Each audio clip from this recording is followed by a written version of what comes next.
How do we learn? Some people learn by reading a book. Other people have to really make a mistake, get some pain, get a lesson that we don't easily forget. And I kind of fall into the latter, certainly in sales, because when we look at a deal, we're optimistic. We see what we want to see, and that's kind of what mammals do. We don't want to see the things that could go wrong because we don't want them to go wrong. But if we don't prevent them, they tend to go wrong. Today's interview, I really enjoyed. Just a great person, great communicator, and somebody who has humble beginnings, like most of these great salespeople. Kind of grew up in the retail space, moved into enterprise, and now is kind of a player coach. But what we focus on is the hard earned lessons that he got from having a bad year, putting a lot of chips on a big deal and losing because of a thing that he didn't have control or visibility to. Now, could he have? Maybe.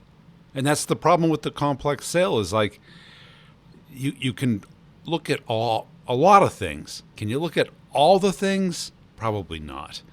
So you have to focus on the things that you have control and influence over and be a little bit paranoid about the ones you don't. Do a little investigation and learn from them. So he had several good years, then one bad year, and then came back strong. Now, I think we've all known that feeling. And what's good about it is to know that not one deal, not one quarter, not one year defines who you are. Today, right now, is what defines who you are, what you're willing to do today and to go forward. Let's get into the interview. Make sure you're checking out our partners over at CoVideo. Video email is just crushing it. And video email is one of those tools that you can use in your process to communicate, connect, stay in touch. And I'll sum up some of the lessons that I learned from our guest today at the very end and give everybody an update on the courses. Make sure you're staying current with the office hours and the one-on-ones. That's the easiest way to learn is from other people's mistakes, other people's lessons. I shouldn't say mistakes. That's not positive enough. So check out CoVideo at covideo.com. Here we go with the interview. Hey, Adam, welcome to the show. As a way of getting started, give us a little background on yourself. Sure. Thanks for having me, Brian. So I'm Adam Vaughn. I am an enterprise sales rep in the software industry for about 20 years now, based out of Central Texas. Been working for a few different companies over those years. Frequent follower of your podcast and your videos. I saw one the other day that said you really value the people that come from the hospitality and service industry. That's kind of my path. I was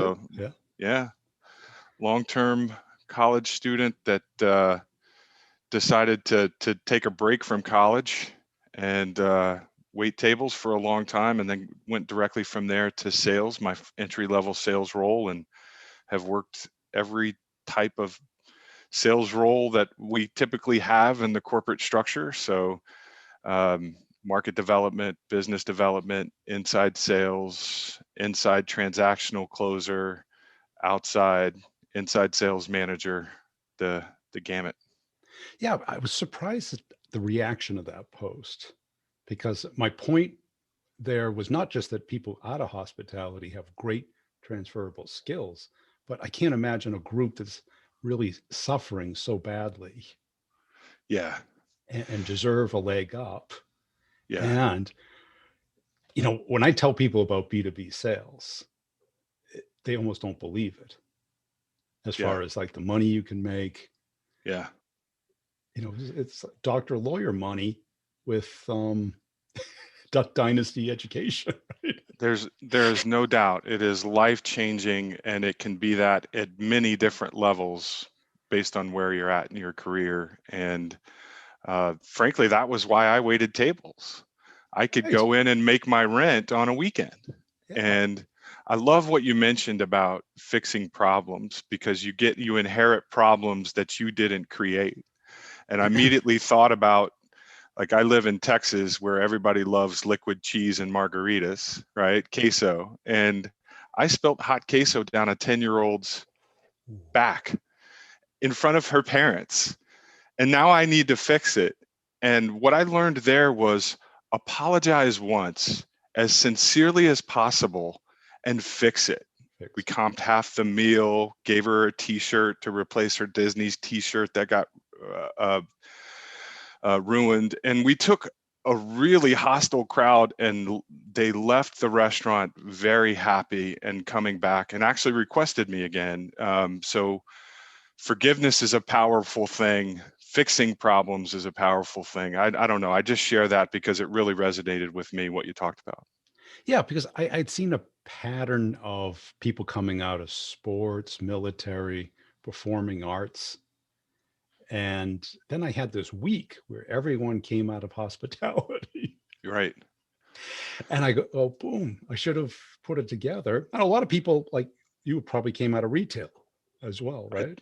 I Yeah. did. In fact, that was my first sales role, the transition from hospitality industry into sales, but it was retail sales. So that still had that hospitality component, Yeah. selling cell phones at a bunch of indirect retailers, the Best Buys and Circuit Cities back when they had those. And that taught me a lot. But I also had the benefit of learning from my father. He was in the RV business, and I washed trailers when I was a young kid. And I got to listen to him doing deals. I got to Okay. listen Yeah. to him interacting with the public, and I got to see what service meant. And I think there was probably a lot I picked up that I'm not aware of that has transferred. Yeah. I mean, certainly a mindset. And that's Right. another thing. If you grow up in a sales household, it there's a lot of just osmosis that happens. It Yeah, like I said, I'm probably not aware of everything I picked up. Yeah. It's just in my DNA. Right. And you see that like in musicians, if they grow up in a musical family, it's just natural. Absolutely, and professional athletes as well. It's so Yeah. rare to see a professional athlete. I mean, like, the odds against becoming a professional athlete are just astronomical, but you see time and time again that people defy those odds in their families. Yeah. And what was it like? Because the big shift from coming from retail and hospitality is you have to talk, you have to go outbound. People Hmm. don't come to you anymore. Right. Yeah, great point. Um, it There was definitely a challenge there, right? Everybody has the nerves of cold calling, of self-defeating thoughts, and analysis paralysis. You don't want to do what you fear, Right. and so to me that was one of the biggest obstacles when I started selling in the dot-com world, my first professional desk sales job. But you know, I think what helped with that is just you're always going to look for that immediate connection, whether they walk up to you or whether you're walking up to them. What is that immediate connection that tells them this is worth a conversation? And so to me, I think if you have that ability, it doesn't matter whether you're on the giving or the receiving end. You want to find that immediate common bond, because if you don't, it just won't last. I don't know.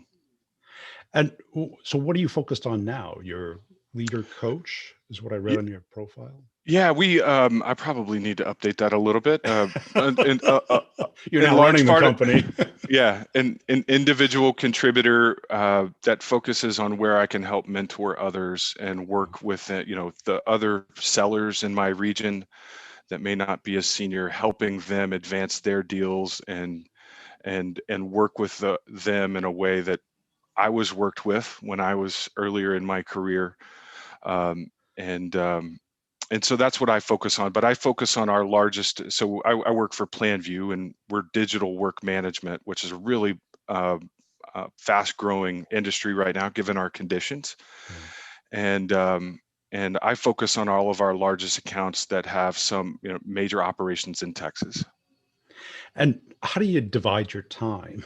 Because the coaching and mentoring can can easily suck up a lot of time. Yeah, that's one thing I'm actively focusing on, and something I've also paid attention to what you've talked about, right? Examining my career and where I've been the most successful and where my strengths are, and trying to make sure that I'm spending 90% of my time growing those strengths rather than trying to fix all of my weaknesses, because I certainly have a lot of those. Um, but yeah, quite simply making sure that I'm spending the majority of my working time focusing on the accounts that have the conditions that are most likely to yield the largest deals. Look at that. So many people, they just say, well, I've got this territory, and they open up their CRM, and it's just a list of names and companies, and they think they're all equal. Yeah, I think I suffered from that a lot, and that can be crippling because you can see so much, and you recognize these names of companies, and everybody wants to have as many as possible for that bluebird that might fall through, come through the window, and those are all nice, right? We all benefit from those when they come our way, but I much prefer starting the conversation and setting the table and having the opportunity to connect people at these companies that otherwise wouldn't be connected, right? That I grew up in Houston, and I tell people that sometimes, and they're like, "Oh, do you know Joe Smith?" I'm like, "What's a 5 city of million two and a half people. million, 4 million people?" Well, the same is true at these companies that have hundreds of thousands of employees. Right. They all think they're like going to lunch together. Right. And they don't know each other. And that's, to me, what's exciting is if you can take that one conversation you have here and connect it with the other conversation you've had over here. And most importantly, they benefit from the new mutual interaction. That's exciting. And I think that's a characteristic of senior salespeople, is they become the champion. The B players have to have a champion at Right. the account, Right. and they Yeah. service the champion. And the guide and the Sherpa, like you mentioned, I keep referencing your videos, but it's because I get incredible value out of your insights. But yeah, when you can only connect those two parts, those two disparate parts, if you've established some sort of trust and Yes. expertise, and then they want to meet because they see what's that mutually beneficial opportunity. And then when they have that and realize that, then you earn the right to become the guide and to grow and build from there. And that's incredibly engaging, right? When, to me, what I had a problem with is I was not good at mass blasts and mass emails and just seeing what comes through on their click rates, and then following up on that, and the website visits and all. And don't get me wrong, those have a good place for intelligence, but to me, it's not a way to generate demand. It's much more about quality and connection. Yeah, because my question to CEOs and sales leaders is, can you sell with a commercial? Give me your elevator pitch. From that, can you convert people from unaware to curious or interested? Most likely it's, who we are, what we do, what you get out of it. Right, right. And, I bet you can't do that with what you're selling. It takes a conversation. And a lot of them, and Yeah. you're going to, and you have to continue to earn the right for the next conversation and make it relevant, and not check in, not follow up, but offer value and create that pool. And I guess that's the art of what we do, is when they're not expecting to interact with you, and then they have a positive interaction, and then converting that push to a pull. um, Something I think a lot about, and how do you do that, and what resources or what plays or what interactions you can create that have that value, that create that pull. And that's it, because too many people have had the luxury of either managing accounts or having inbound or having a brand where the problem's recognized Mm-hmm. and it's hot, and people are looking at you and three others, and they know what it does, and they know why they need it, and they're going to pick one in the next 3 months. But a lot of us don't. To me, there's nothing more frustrating than the emergency RFP. Right. It's so frustrating. Like, we need you to respond to this document a week from now, and you did not know this. And we've all talked about it in sales, the blind RFP and how you should reject it. But to me, it's um, it. I guess the reason I don't like it is because it tells me I didn't do my job in that department or in that company the way I should have, because it came to me as a surprise, and now I'm being treated as a commodity. Right. And you know somebody else is already there Yeah. and Yeah. is column A. Yep. And now you're supposed to do a bunch of work just to fill a file for some procurement officer. Right. Right. And you could be the best suited solution for their Doesn't matter. problems and what they Doesn't matter. and and this is what I was telling one of our reps just the other day, is like, there's no doubt we are the best fit for what they want to do, but the business conditions are not present, and you need to walk. Right. And that's a hard thing to do, like being willing to walk, especially when you have nothing behind that, is still just very important, I think. That goes back to time management and to value. Yeah. And how did you come to these epiphanies? Because Failing, and you got doing it pissed wrong or yeah. long enough. Yeah. Um, so um, I think one of the most important things that happened to me in my career was probably being fired, and I learned a lot from that. And I learned, you know, I didn't understand where I was not being set up for success in that role, and I went into it blindly accepting it and trying to make it work, and quickly became bored. And when I became bored, I stopped working as hard. And when you don't work hard in sales, you don't have a job. And just having that, um, just being very self-critical and self-aware about, yeah, that was my fault. I forced their hand. I made them do that to me. I shouldn't blame them. I should blame myself. And using that to understand, okay, go and find a company that you're passionate about working for, whether it's the people, the culture, the the product, the region, or hopefully all of the above.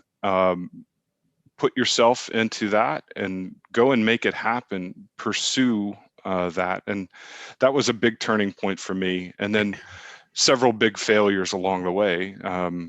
You know, you I don't think you can come to do deals uh, at their highest level without having some significant losses before. I mean, obviously everybody is going to get a surprise or two, but to do it consistently, repeatedly, at a high level, is you're going to have some big failures, and those sting. And trying, I think the losses are critical because you paid the price for that lesson. And too many people just brush it off, get up, and move forward. It's not that Yeah, you shouldn't do that, but you got to learn the lesson. yeah, exactly. You just, if you lose a big deal, you lose 10, 20, 30, 50K a commission. That was the cost of the lesson. Yeah, and that becomes quite expensive. Yeah. Yeah. So I've been with my current company for 5 years, and 4 of those I've been at or above plan. But the one I wasn't was 46%, and that's a huge change. That's way below quota. And I sunk a lot into one deal, and we lost. We were the last two, and we lost. And 6 different trips to that city and multiple meetings with executives, thinking that at one point we had it, and being surprised at the end when there was a board level connection we weren't aware of that swung the pendulum to the competitor's side. And yeah, just so many lessons that you learned. Very, very expensive lesson. But since then, I've had 4 consecutive years uh, doing very well, and very fortunate. But I always think and try to go back to, what I experienced in those losses to try to understand how to do that do things differently. And how do you interpret the loss? Do you have a process? Um, just a formal process for kind of a debrief or To prevent it from happening again. Yeah, it's not very formal for me, but it is constant. Yeah, just a kind of a post-mortem, if you will. I do spend some time in reflection on those. Again, trying to be as self-critical as possible. Where may I have just known that there was a challenge or a problem and chosen to ignore that? And why did I choose to ignore that? And what was the cost of ignoring that? Where was I probably too confident and too arrogant? And how, or maybe how did I depend too much on just a select few of people and not fan out and crystallize across the organization? Um, where was I too much of an optimist? Where was I too much of a skeptic? You want to be a healthy skeptic, but you can't. You've got to have a good balance. Too paranoid, have it get in the Right, way. right. So I just view that as a constant state of being rather than necessarily a discrete event. And why did it upset you? Was it because it was a waste of time? You didn't get the money? You didn't get the accolades? For me personally, my driver is validation and worth, but from not from a just a superficial personal standpoint, but like it validates all of your effort and your, all of the reading you've done to become the expert in your field, all of the questions you have asked to learn their business and to make that connection and to connect people with other people and unite them around this common vision or common opportunity or threat or whatever the driver is for their business.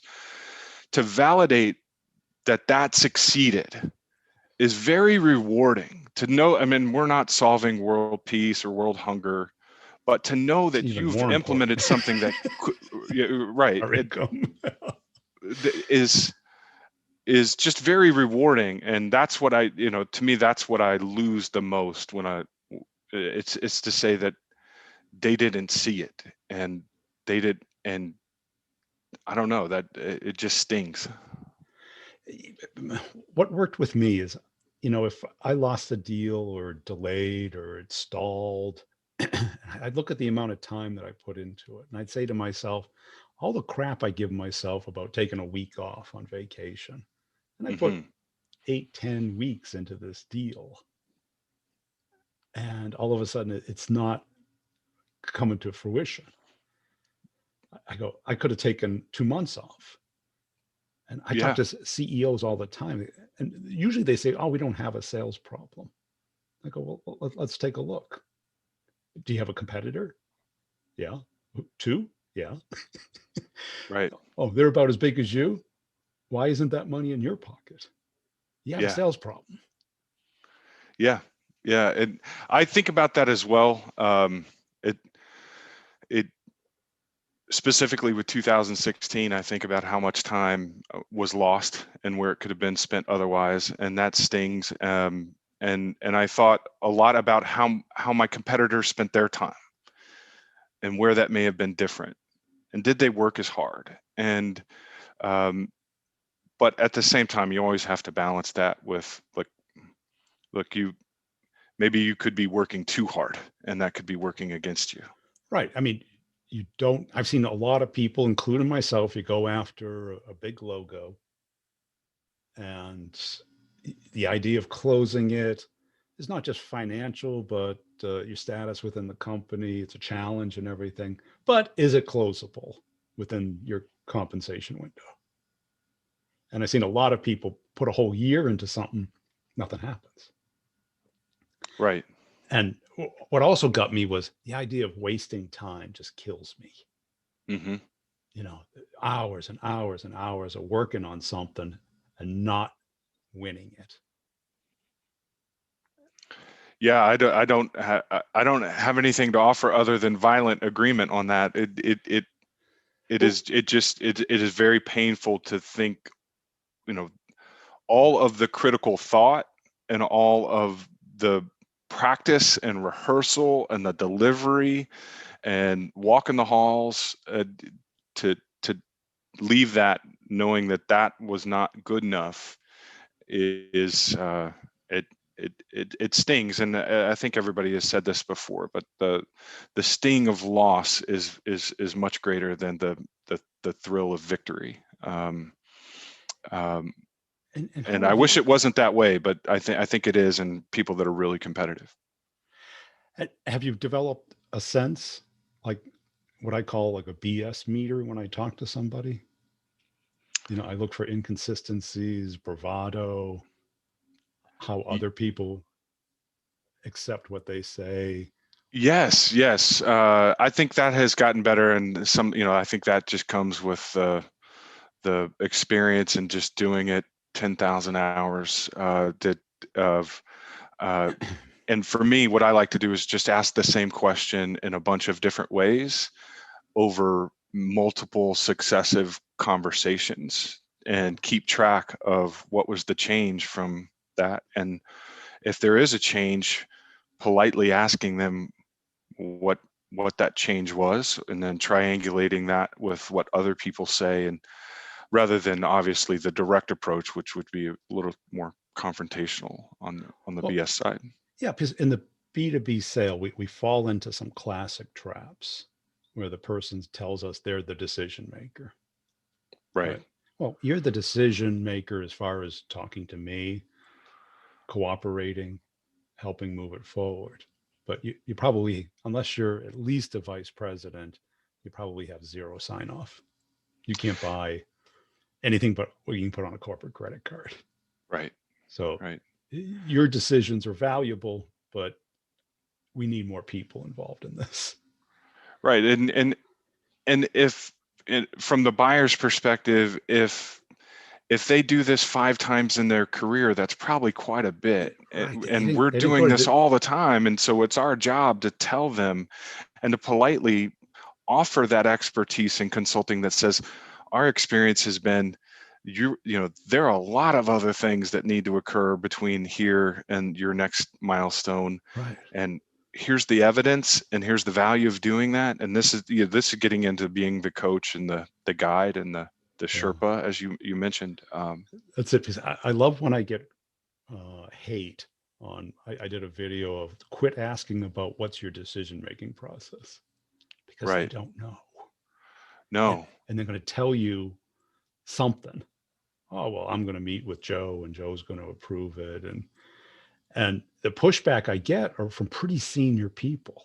Oh, go to the top, or you're dealing with the wrong person, or what do you mean they don't know the decision making process? And I know they're account managers, they're not salespeople. Because, Right. if you got an existing account, they've already bought it, the decision making process is pretty much easier. They don't have to Right. evaluate. It does more make sense. And we're fortunate in what we do at the company I work for, that's a part of what we do. It's Which is to great. deconstruct a piece of work and to tell you all of the elements necessary to bring that piece of work to life, to achieve the business outcome. And so that's where I offer that, look, we have to take a page out of our own book and let you know all of these steps that you're missing, and tell us a little bit about those, or let me offer them to you, because at worst, it just affirms what you've already thought of, at worst. But Right. at best, maybe I've given you a few extra steps that would be valuable for you to figure out, because you do work in such a large organization with so many people involved, and you probably don't know all of your processes. No, because I've Right. been a VP at a Fortune 500 company. No one, if I tried to buy something, my boss would say, yeah, "That's not your job. Go back and do your job." Right. Right. And there's nobody who has happier ears than customers because they think if it makes logical sense, it will naturally happen. And But that's where you get told a bunch of their wishes, not a bunch of realities, realities. Right. yeah. And that a B2B purchase is an unnatural act. The company is set up not to spend money, Yeah. not to spend money. And it's not getting any easier with current business conditions, right? So uh, it's the game is Yeah. always changing. Even if they thought they knew it a year ago, it's changed. And since they're buying so many little things instead of few big things, the C-suite, although they don't go to the board sometimes for approval, they go for consensus and feedback, and it's their neighbor, it's their spouse, it's anybody in their network, and it flip flops. Right.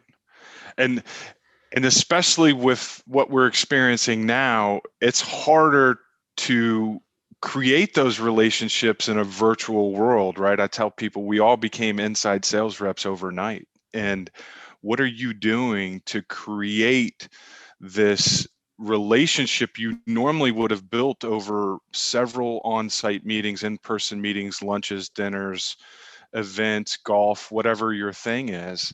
And that's really hard to do. And I do spend a lot of time thinking about how I'm going to offer creative ways of connection, and consistent connection to bridge that gap. Right. Because although the phone is powerful and synchronous, it has a sense of urgency to it, meaning unlike video has less of a sense of urgency to it. There's typically a time frame. Hmm. A phone call, it's like transactional. Okay, let's take care of business. I ask you questions, you answer questions, we cover the topics, we move on.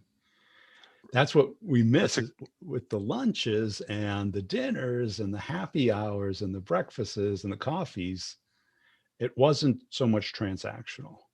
You right. had time to build rapport. Right. One of the things that I've learned recently over the last 9 to 10 months is the value of a daily stand up. When you know that you have a deal and you know there are all of these activities that need to go to be performed on both sides to get to a deal, or if you're in the late stages, you maybe it's still competitive, um, offer the stand up and be willing to meet if they're large enough, right? You can't do this with every transaction. It's not worth the time, but if it's large enough and you're far along enough, it's definitely pretty valuable because, um, we did that for a month with one of my recent, thankfully, a new customer. And by the end of the month, we were fearing the end of the stand up. We were like, well, Go I with the guess withdrawal. Yeah. I get, yeah, and because we had become so accustomed to every morning at 9 o'clock, this is what we're going to do, and we're going to talk about these things, and we're going to set things up, and we're going to knock them down, and you can't help but have some natural personal conversations, and the more that you do that, the more you build a relationship, a friendship, trust, and I can tell you it's genuinely mutual, and so that just one thing I've learned in this, Well, recent adaptation. and that's it, because it gets away from transactional, Yeah. where I'll call you when I need something, you call me when you need something. And offering it is a good way to test the health of your deal. Right. Because If they say no, then maybe you haven't earned that. Maybe you have some other steps that yeah, you need to go through before you can get to that, them to commit to that much interaction. because every decision has an element of momentum. And Yes, momentum is really hard to build, hard to maintain, and if it stops, really hard to reinitiate. absolutely. That's a big thing I've focused on, and I was thankful enough to do a deal early in my career as an apprentice, and I couldn't be more thankful to my mentor for allowing me to go in and see how manufacture urgency almost sounds a little too fake, but how can you offer frequent interaction of high value such that you can get so far ahead of your competitor and do it in a point of value to your customer that it accelerates your deal and keeps your competitor from being able to catch up. And that was one, getting fired was an important learning lesson. Losing big deals, an important learning lesson. On the positive side, the most important experience to me was that doing that deal as an apprentice. And it was the largest deal in that company's history for the company I worked for at the time. And it was just so valuable to see how good deals are done. And right. And if you look at the really great sales reps, they build that into their process. every time I am faced with a similar opportunity, I say, what would Adrian do? And he's my mentor. Yeah. And I try to put myself in thinking about how he would do it. And I'll call him and we'll examine things to the extent that we can for confidentiality and all that. But yeah, it's so valuable to have a mentor or other set of eyes that you can depend on and trust to help you out. That's it. You kind of hijack someone else's judgment. Oh, absolutely. Well, hopefully it's reciprocal, right? Hopefully you can offer something in return. But yeah, no, definitely, I'm stealing that as much as I can. That's the smartest thing. Yeah. Hey, this has been a fun conversation. Where can people go to connect and follow you? LinkedIn primarily. I'm not big on Twitter, but I big on LinkedIn. That's where I follow most of your content, and then I go from there to your podcasts. So that's my primary social. I think the smartest thing we can do as salespeople is learn from others' mistakes. The second smartest thing is to learn from our own. And when I say learn, I don't mean just know it. I mean know it at the right time. Know it so you don't repeat it, not just knowing what happens when you make it.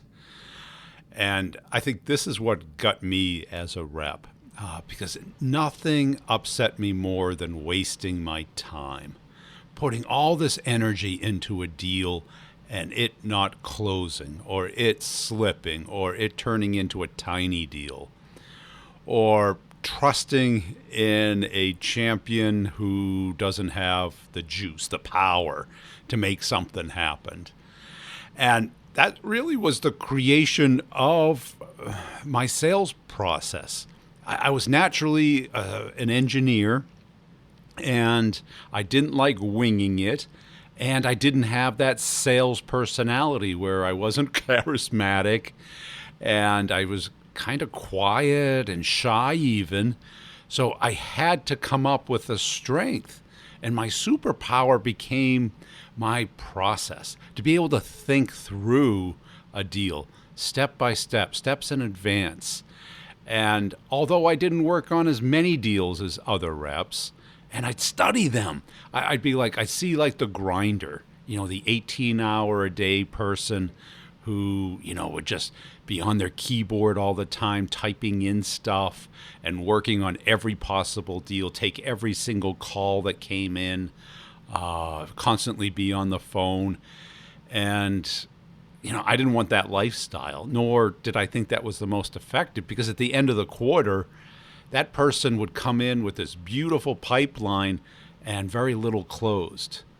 And I wasn't at the other end of the spectrum either, where I was the elephant or the whale hunter, the person who could talk to the C-suite, who had huge business acumen, could go after the monster deals and be confident that they would close. And if they didn't, you had nothing.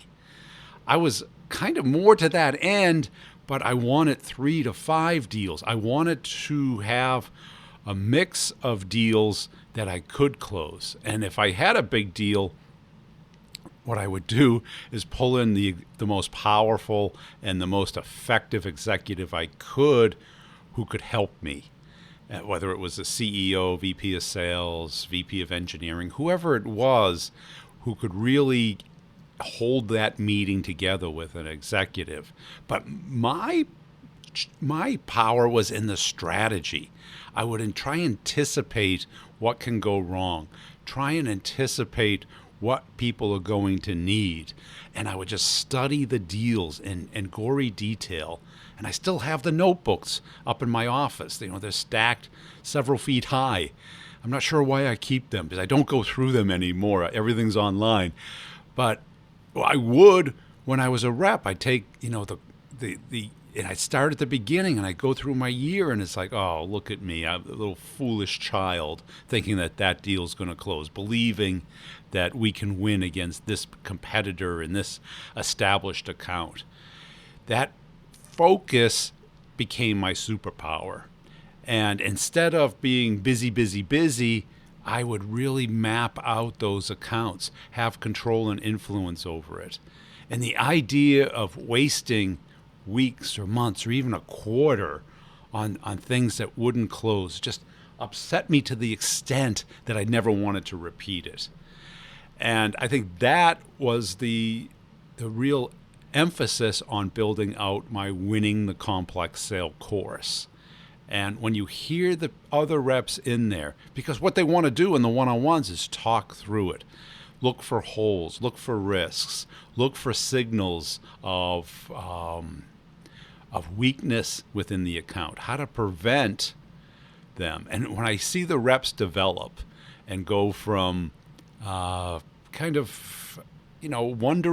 to knowing what to do, having a sense of how to win the deal, block out the competition, anticipate what the competition's going to do, because they don't want to waste time either. And when I talk to most people, if you look at your forecast at the beginning of the quarter and at the end, it's your best 1/3, more likely 10-20%. What that means is 80-90% of your time is put towards things you don't get paid for, i.e. wasted. And people get comfortable because, I get a base salary. Wrong mentality. The mentality that kills us in sales is that we think like employees. If you think like an employee, you go up and you do what you're told to do. The problem is, if you don't get the results, you don't work there anymore. And it's not a safe space anymore. And that's not me being cruel. I'm just the reporter here. I'm not the creator of the system. Don't blame the player, blame the game. So what we have to do is think like entrepreneurs, because the entrepreneurial mindset keeps you hungry because you know that the base isn't there. So you have to go and kill and eat stuff. And that keeps you focused on the stuff that will work, not in the gamesmanship of making your boss happy with your pipeline. Because that'll keep them off your back, but at the end of the day, they want closed deals. And they assume that these activities are going to close deals. I put a lot of stuff out on LinkedIn about this, what I call monkey math. And I see it every year. Somebody puts out the spreadsheet. This person clearly does not know how to sell. They put out the spreadsheet of how do you get to your quota based off of activities. Well, that's the census taker view of the world, meaning that each person you call has pretty much equal likelihood of being in market. But of course, that's not true. There's a tiny amount that do. And why not find a smarter way of finding them, of communicating and connecting with them, instead of knocking on every door? Even when I listen to people who have done door-to-door, they go to the best neighborhoods, the people most likely to need their service. If you're selling painting, you don't go into a new neighborhood where the paint is less than a year old. You go into an old neighborhood where the paint is chipping and peeling. Why does every contractor put their little sign out when they're doing work at the house? Because the people next door probably have a similar problem. Now, I'll give you an example. My house, my deck needed to be replaced. And I don't know anything about this. I don't know whether the price, if it's this price or 10 times that, I just don't know. I got a feeling about it. I have no skill in that game. So what do? I see one of my neighbors getting their deck replaced, and I go talk to the contractor. I talk to the neighbor. I go, were you happy with their work? Was the price reasonable? And I asked the contractor, hey, I'm interested in a deck. I'm in market for a deck. When you think smarter and you sell smarter, you waste less time. It's not foolproof, doesn't work every time, but you gotta think like a detective. Your time is the only thing you really have. Your time, your skill set, and if you waste it, you're wasting money. And this idea of just doing more dumb things faster, feels good as a manager because managers love to see people work hard. They assume that hard work is the key ingredient to success. But smarter work usually trumps it, doesn't it? Instead of the 50 calls a day, why don't you spend a half hour prioritizing them, saying, who's most likely? What do I do when I get them on the phone, through email, whatever it is? And this is where start the conversation, get the meeting has taken off. The people in the course are like, and you can hear it in the one-on-ones in the office hours. It's like, yeah, I'm getting the conversation started. This what I was doing before was just cold calling, and by 10 o'clock, I was calling the suicide hotline. It's no fun. We can't take rejection all day. What ends up happening psychologically is we learned helplessness. We will do anything to avoid it. What we have to do is find, crawl, walk, run steps to having conversations with strangers. And not to waste time, but to build up that skill. Because if you have that skill, guess what? Your pipeline will be full of real things, not people that you're just putting up there to keep people off your back. That skill is just critical. So why not learn from other people's mistakes? That's what a genius does. That's the major step. And if you're not going to learn from other people's mistakes, document your own. Because guess what? They tend to repeat themselves over and over again. And that pattern becomes very consistent. And I've got some great interviews coming up on the show to help you out with people. I've got some students coming on the show shortly. I'll share them with you. Also, hey, appreciate you listening. Please tell a friend about the show. I got all the videos up on YouTube. Just search Brian Burns Sales on YouTube. They'll come right up. If you have questions about the course, there's a frequently asked questions video on YouTube. If you have additional questions, just email them to me. Everything's in the show notes of the podcast. Just swipe up. You'll see the show notes. I've got a sample email in there on how to try and get your manager to pay for the course. And don't think of it as an online course, because it's not just that. Yes, there's tons of content that are on demand. You listen to it whenever you want. And think of it as whenever you have curiosity about the topic, you can find the topic. If you just want to hear how other people are doing it, the traps that people have fallen into, how you can learn about them, follow a deal from start to finish, it's all there. Think of it as a year-long investment into this skill that is so critical. And when people, say, oh, the money, I don't want to spend money. Okay, you spent $100K on college. Where'd that get you? You're saving $100K for your kids' college. And yeah, they're going to have a great time. But is it really preparing them for a marketable skill? Maybe it is. I don't know. But a year to really invest in yourself, to spend an hour or two a week, show up on office hours, schedule one-on-ones to talk through what you're going through. Hear what other people are going through. I can't imagine anything better. It's like a utopia for salespeople. Hey, also, make sure you're checking out the other podcasts. Got several sales questions, brutally honest answers. If you like the tips and tricks, short hit of just a little nugget every day, just subscribe. You'll get it. You'll find ones that you'll love. Believe me. The other one is Sales Leadership Show. If you want to get into sales leadership or you want to hear what great sales leaders do differently, that's the show for you. Sales Leadership Show. The other one is B2B Revenue Leadership. Marketing people, salespeople, and CEOs, the leadership side of building the revenue channel. That's it. We'll see you next time.